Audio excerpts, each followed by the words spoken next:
غرور انسان کے لیے زوال کا پہلا زینہ ہوتا ہے۔ جسے دنیاوی طاقت کا نشہ لگ جائے وہ اکثر رب کی عظمت کو بھول بیٹھتا ہے۔ مگر اللہ تعالی اپنے بندوں کو کبھی دیر سے مگر بہت مکمل طریقے سے سبق دیتا ہے۔ یہی سبق سیکھنے کی کہانی ہے ایک مغرور بادشاہ کی، جو صرف ایک دن کی بادشاہی میں سب کچھ سیکھ گیا۔ فخر آباد ایک خوبصورت اور بارونق شہر تھا۔ یہاں کے لوگ محنتی، سادہ مزاج اور مذہب پسند تھے، لیکن ان کے سروں پر جو بادشاہ مسلط تھا وہ ان کے اخلاقی معیار سے بالکل مختلف تھا۔ اس بادشاہ کا نام تھا فخر الدین بن جمال۔ نام جیسا تھا، فطرت بھی ویسی غرور سے بھرا ہوا، رونت سے لبریز اور طاقت کا بھوکا۔ فخر الدین نے کم عمری میں ہی باپ کی موت کے بعد تخت سنبھالا۔ ابتدا میں وہ نیک مزاج تھا، مگر جیسے جیسے طاقت ملی ویسے ویسے وہ خود کو سب سے افضل سمجھنے لگا۔ اس کا درباری لباس سونے چاندی سے مزین، اس کی سواری خاص نسل کے گھوڑے اور محل خالص سنگ مرمر سے آراستہ تھا۔ وہ لوگوں کو حقیر سمجھتا، غریبوں کو محل کے باہر کھڑے ہونے کی بھی اجازت نہ تھی۔ مسجد قریب تھی، مگر وہ برسوں سے نماز جمعہ میں نہیں گیا تھا۔ عالموں کو فقیروں کی ٹالی کہتا، دعا اور توکل کو کمزوروں کی علامت سمجھتا، اور خود کو رحمتی زمین کہلوانا پسند کرتا۔ ایک رات فخر الدین کو ایک عجیب خواب آیا۔ اس نے دیکھا کہ ایک عام سا شخص اس کے تخت پر بیٹھا ہے اور رعایا اس کے سامنے جھکی ہوئی ہے۔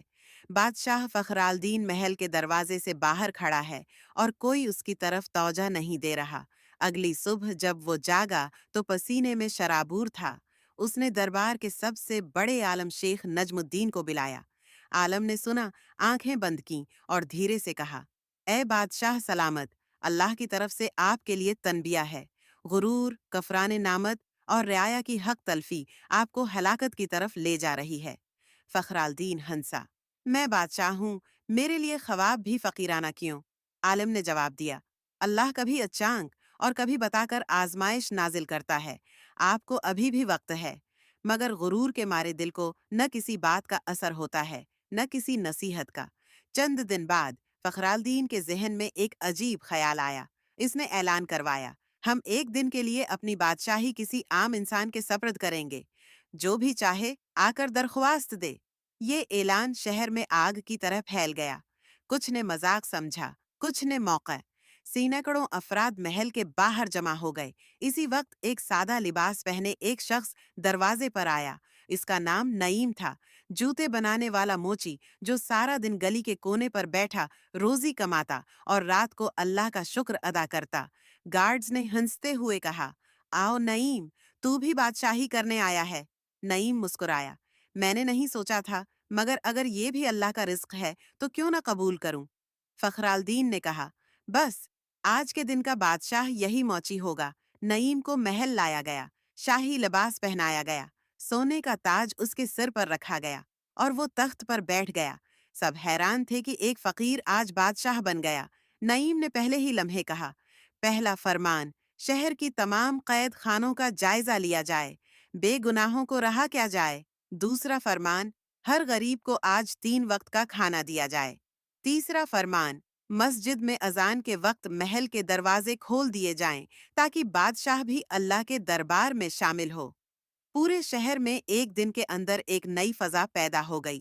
لوگ نعیم کی سادگی اور انصاف پر شدر تھے۔ محل کے ملازم بھی اس کے حسن اخلاق کے قائل ہو گئے۔ رات کو وہی فخر الدین دیوار کی اوٹ سے یہ سب دیکھ رہا تھا۔ اسے پہلی بار احساس ہوا کہ رعایا کے دل جیتنا تلوار سے نہیں، محبت سے ممکن ہوتا ہے۔ اگلے دن نعیم تخت سے اترا، سادہ کپڑے پہنے اور مسکرا کر محل سے نکل گیا۔ فخر الدین نے اپنی جگہ سنبھالی، مگر کچھ بدل چکا تھا۔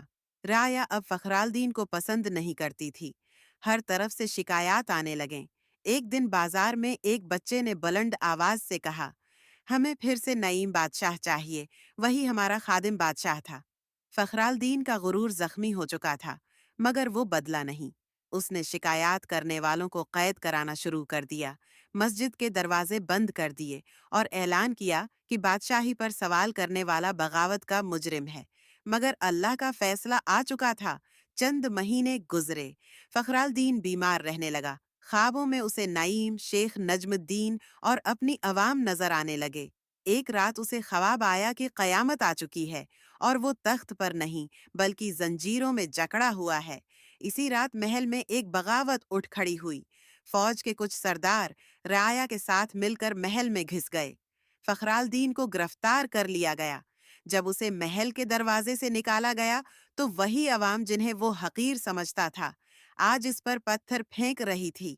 اس کی بادشاہت ختم ہو چکی تھی۔ فخرالدین کو شہر سے نکال دیا گیا۔ وہ کئی دن بھوکا پیاسا جنگل میں بھٹکتا رہا۔ کوئی اس کو پہچاننے کو تیار نہ تھا۔ ایک دن وہ تھک کر ایک درخت کے نیچے بیٹھا اور رو کر اللہ سے دعا کی، اے رب العالمین، میں گناہ گار ہوں، مغرور تھا، نافرمان تھا، تو سب کچھ جانتا ہے، مجھے معاف کر دے، میں تیری طرف لوٹتا ہوں۔ چند دنوں بعد وہی نعیم اس راستے سے گزر رہا تھا۔ اس نے فخرالدین کو پہچان لیا، پانی دیا، کھانا دیا اور اپنے ساتھ چھوٹے سے گھر میں لے گیا۔ فخرالدین نے وہیں سے نئی زندگی کا آغاز کیا۔ مسجد میں صفیں بچھاتا، قرآن سنتا اور ہر نماز میں آنکھوں سے آنسو بہاتا۔ کئی سال گزر گئے، فخرالدین کو کوئی نہیں پہچانتا تھا۔ وہ اب فقیر فخر کے نام سے جانا جاتا۔ وہ بچوں کو اخلاق سکھاتا، بزرگوں کی خدمت کرتا اور ہر آنے والے کو کہتا، جو اللہ کا بندہ بنے اور بندوں کا بادشاہ وہ نہیں جو تاج پہنے، بلکہ وہ ہے جو اللہ کا بندہ بنے اور بندوں کا خادم بنے۔